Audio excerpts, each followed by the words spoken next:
ओम बुधाय नमः। ओम Bram brim ब्रोम सहे बुधाय नमः। नमस्कार मित्रों, बुध का राशि परिवर्तन 29 तारीख 29 10:36 पर बुध देव वृश्चिक राशि में गोचर करने जा रहे हैं। वृश्चिक राशि क्योंकि मंगल की राशि होती है और मंगल से जो बुध देव हैं वह शत्रुता निभाते हैं, शत्रुता स्पष्ट करते हैं।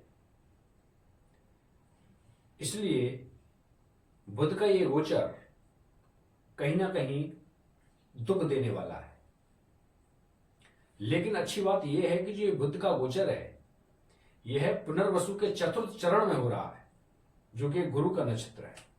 तो कहीं ना कहीं इनको गुरु का सानिध्य मिल रहा है। इसलिए 29 अक्टूबर 2024 को रात्रि के 10:36 पर बुध वृश्चिक राशि में गोचर करने के उपरांत भी कहीं ना कहीं शुभ फल ही देंगे। मित्रों, गोचर की भविष्यवाणियां या ग्रहों के नीच या उच्च के होने से जितने भी ज्योतिषाचार्य हैं उनका उद्देश्य यह नहीं है कि इस संसार में या लोगों के दिलों में भय व्याप्त हो। इसका सिर्फ यही उद्देश्य है कि जो क्षण आने वाला है उसके भविष्य में एक प्रकार से हम दिया जलाकर के प्रकाश जलाते हैं और आपको दिखाते हैं कि ऐसा समय आने वाला है, आप सजग रहिए, सतर्क रहिए और उसके उपचार के लिए, उसके प्रभाव के लिए आपकी जो मनोवृत्ति है, मनोस्थिति है, उसमें सुधार लाइए। सिर्फ इतना प्रयास रहता है। अब बात यह आती है कि जो कुछ भी ज्योतिषी बताता है वह 100% घटित क्यों नहीं होती राशियों को लेकर के। हम केवल राशियों को लग्न में रख करके एक प्रकार से विवेचना करते हैं, फलादेश करते हैं। इसमें हम ये नहीं देख पाते और यह संभव ही नहीं है कि प्रत्येक जातक की कुंडली में जो ग्रहों की स्थिति है वो क्या कहती है, क्योंकि गोचर अपनी जगह है और जातक की जो लग्न कुंडली और चंद्र कुंडली है वह अलग जगह है। गोचर सिर्फ और सिर्फ एक क्रियाशील प्रक्रिया है और जो लग्न कुंडली है वह एक मनुष्य का शरीर है, उसकी प्रकृति है, उसमें तत्व का समावेश है, बस इतना मात्र। इसलिए ये बात जरूर है कि जो गोचर का ग्रह है वह उन पर कहीं ना कहीं प्रभाव जरूर डालेगा, अच्छा प्रभाव डाले या बुरा प्रभाव डाले, क्योंकि ज्योतिषी में गोचर की बहुत महिमा है। अब क्योंकि बुध का वृश्चिक राशि में गोचर होने के उपरांत 12 राशियों में परिवर्तन होने जा रहे हैं। 12 राशियों में कुछ ना कुछ बदलाव की स्थिति जरूर उत्पन्न होगी।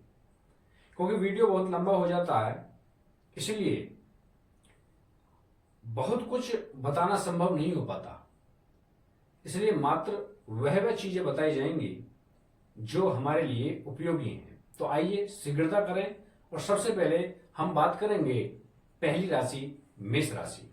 मेष राशि में जो बुध देव हैं वह अष्टम भाव में गोचर कर गए। हालांकि ये गोचर शुक्र के ही साथ में है, शुक्र का बुध के साथ में अच्छा तालमेल है, लेकिन अष्टम में जाने से यह अनिष्टकारी हो गया। क्योंकि मैं पहले ही बता चुका हूं बृहस्पति के नक्षत्र में इनका आगमन हुआ है। नक्षत्र तो खैर बदलते रहेंगे, लेकिन इनका जो प्रवेश है वो बृहस्पति के नक्षत्र में है। इसलिए कहीं ना कहीं बुध का जो माइंड सेट है वह अच्छा है, वह अच्छी स्थिति में प्रवेश कर रहा है, शत्रु राशि में होते हुए भी। इसलिए बुध का ये जो गोचर होने से कारण आपको शेयर बाजार में हानि देखने को मिल सकती है। आपकी बुद्धि में भी कहीं ना कहीं एक प्रकार से आप करने कुछ जा रहे हैं, हो कुछ जाएगा। बुद्धि का उचित तालमेल नहीं मिल पाएगा मेष राशि वाले जातकों के लिए।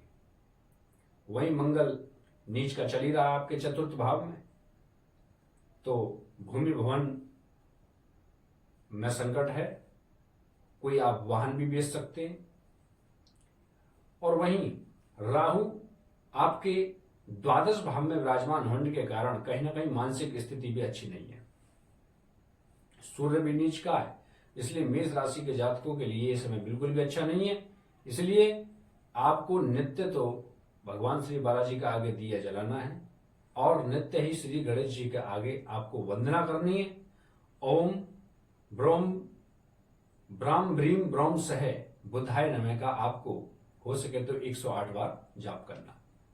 अब हम वही बात करें वृष राशि के जातकों के लिए। वृष राशि के जातकों के लिए जो बुध का गोचर है वह सप्तम भाव में हो रहा है, शुक्र के साथ है, तो कहीं ना कहीं पत्नी के साथ, परिवार के साथ झगड़े की स्थिति बनेगी, लेकिन वो काबू में रहेगी, इतनी नहीं होगी मतलब। और व्यापार में घाटे और नफा की स्थिति लगातार बनी रहने वाली है। रीढ़ की हड्डी में, हड्डियों में कहीं ना कहीं से दर्द रहेगा और जो एक प्रकार से आय के जो स्रोत हैं उनमें बाधा रहेगी। कहीं ना कहीं से षड्यंत्र होते रहेंगे आपके आय में और रोजगार में, और उसमें रुकावट बनी रहेगी। और अब बात करें हम मिथुन राशि के बारे में। मिथुन राशि में जो ये बुध हैं वह षष्ठम भाव में गोचर कर गए हैं, जिससे क्या है कि जातक को रोग लग सकते हैं, जातक को सिरदर्द, माइग्रेन जैसी शिकायत हो सकती है, और कहीं ना कहीं संतान भी हारी बीमारी के शिकार हो सकती है। ऐसी स्थिति में भाग्य में भी गड़बड़ झाला है, भाग्य में भी आपका इस समय साथ नहीं दे रहा है। इसलिए मिथुन राशि के जातकों के लिए यह समय बहुत ही थोड़ा कष्टकारी है। मंगल नीच का है, द्वितीय भाव में जाकर के जो आपकी जमा पूंजी है उसमें भी सेंध लग सकती है। तो इसलिए आप नित्य श्री बालाजी महाराज के चरणों में अपनी सेवा प्रदान करें और घर के पश्चिम दिशा में आपको नित्य सरसों के तेल का दिया जलाना है, और वो बुद्धदेव का वही उपाय है। आप श्री गणेश जी महाराज की वंदना करें, उनके शरणों में जाएं। अब हम बात करेंगे चतुर्थ राशि कर्क राशि के बारे में। कर्क राशि में जो बुध देव हैं वह पंचम भाव में विराजमान है शुक्र के साथ में, तो यहां पर ये बुध देव अच्छा ही फल देंगे। आपकी शिक्षा में बढ़ोतरी होगी। यदि आप कोई उच्च शिक्षा के लिए जा रहे हैं तो आपके लिए अच्छा समय है, बुध यहां पर अच्छे हैं। लेकिन कहीं ना कहीं आपको यह धर्म से विमुख करने वाली स्थिति पैदा करेगा, क्योंकि मंगल नीच का होकर के लग्न में है। तो कहीं ना कहीं आपको मानसिक तनाव बिल्कुल ही देखने को मिलेगा। भाग्य में एकदम उतार चढ़ाव की स्थिति बनी रहेगी और अकस्मात धन की भी संभावना रहेगी, लेकिन आपको शेयर मार्केट से बचना चाहिए। आपका जो पूंजी लगा हुआ है उसे स्थिर रहने दें और कोई नया लगाने की जरूरत नहीं। अब हम वही बात करें पंचम राशि सिंह राशि के बारे में। सिंह राशि के जातकों के लिए जो बुध का गोचर है वह चतुर्थ भाव में हो रहा है शुक्र के साथ में, इसलिए कोई नया भूमि भवन वाहन खरीदने की जरूरत नहीं है। कहीं ना कहीं आपको इनसे संकट पैदा हो सकता है। सूर्य नीच का है, भाइयों के साथ भी आपके मनमुटाव देखने को मिलेंगे, लेकिन हाँ कैरियर में ये अच्छी शुरुआत है। कैरियर में आपको बल मिलेगा, रोजगार के नए साधन खुलेंगे, ये बहुत अच्छी बात है। रोजगार के लिए यह गोचर बहुत ही शुभ है और बहुत ही अच्छी स्थिति में है। अब हम बात करेंगे अगली राशि, वह है हमारी कन्या राशि। कन्या राशि के जातकों के लिए जो बुध का गोचर है वह तृतीय भाव में है, जिससे क्या होगा, कहीं ना कहीं आपको बंधु बांधवों और अपने परिवार से कलह का सामना करना पड़ सकता है। कोई रोग हो सकता है, खासतौर से एक प्रकार से वायु विकार, और वहीं आपके जो जमा पूंजी है उसमें अकस्मात ही व्यय होने लगेगा, अकस्मात ही घाटा देखने को मिल सकता है, और कहीं ना कहीं आय में भी रुकावट देखने को मिलेगी। अब हम वही बात करें तुला राशि के जातकों के लिए। तुला राशि के जातकों के लिए जो ये बुध का गोचर है ये एक अच्छी स्थिति में है। आपकी वाणी ओजस्वी होगी और कहीं ना कहीं आप जो कहेंगे वह एक प्रकार से सम्मानजनक होगा, वह आपको समाज में एक नया आयाम दिलाने वाला यह समय होगा। और आपके जो बिगड़े हुए काम हैं वो इस समय अवश्य ही बनने वाले हैं। और लेकिन कहीं ना कहीं सूर्य लगन में बैठ करके नीच का है, तो कहीं ना कहीं पिता के लिए यह कष्टकारी है, पिता के लिए कष्टकारी हो सकता है। और गुरु आपके अष्टम भाव में स्थित होने के कारण कहीं ना कहीं आपको गुरुओं से सम्मान बहुत जरूरी है। गुरुओं का सम्मान आप इस समय विशेष कर करें और गुरुओं से आशीर्वाद लें, नहीं तो आपको घाटा बहुत ही अधिक मात्रा में देखना पड़ सकता है। अब हम बात करेंगे वृश्चिक राशि के जातकों के लिए। वृश्चिक राशि के जातकों के लिए जो बुध का गोचर है वह उन्हीं की राशि में यानी कि लग्न में है, शुक्र के साथ है। इसलिए आप अपनी बुद्धि पर संयम करें, जो कुछ भी बोलें उसे सोच समझ करके बोलें। और जो सूर्य हैं वह आपके द्वादश भाव में है, तो कहीं ना कहीं आपको सिर दर्द या मानसिक तनाव देखने को मिल सकता है, घर से दूर जा सकते हैं। और भाग्य में भी कहीं ना कहीं रुकावट है, क्योंकि मंगल नीच का होकर के भाग्य भाव में बैठा हुआ है। अब हम बात करेंगे धनु राशि के जातकों के लिए। धनु राशि के जातकों के लिए जो बुध का गोचर है वह द्वादश भाव में शुक्र के साथ में होकर के कहीं ना कहीं आपके खर्चों को कम करेगा। आप जहां कहीं भी खर्च करेंगे वह अच्छी स्थिति में करेंगे। यहां पर जो बुध का गोचर है यह अच्छा है, लेकिन आपकी अपने भाइयों से और परिवार में कलह का सामना करना पड़ सकता है। मानसिक स्थिति में आपकी में कहीं ना कहीं दुर्बलता देखने को मिलेगी। आपको व्यापार में घाटा हो सकता है और कहीं ना कहीं अकस्मात एक विशेष प्रकार का खर्च आपको देखने को मिल सकता है। हालांकि बुध का जो गोचर है यह आपके खर्चों को कम करेगा, लेकिन मंगल का नीच होने के कारण अकस्मात ऐसा खर्चा आ जाएगा जो आपको परेशान कर देगा। अब हम बात करेंगे मकर राशि के जातकों के लिए जो बुध का गोचर है वह एकादश भाव में हो रहा है। तो एकादश भाव में बुध का गोचर और वहीं षष्ठमेश होकर के यह गोचर हो रहा है, तो कहीं ना कहीं आपके जो धन है, यदि आपने किसी को उधार दे दिया तो वहां से आने की प्रबल संभावना है, यानी कि आपका गया हुआ पैसा वापस आएगा। आप कर्जे उतार सकते हैं, आय के नए स्रोत आपके अवश्य ही खुलेंगे। लेकिन आपकी पत्नी के साथ में झगड़े हो सकते हैं और कहीं ना कहीं आपको व्यापार में भी घाटा देखने को मिल सकता है।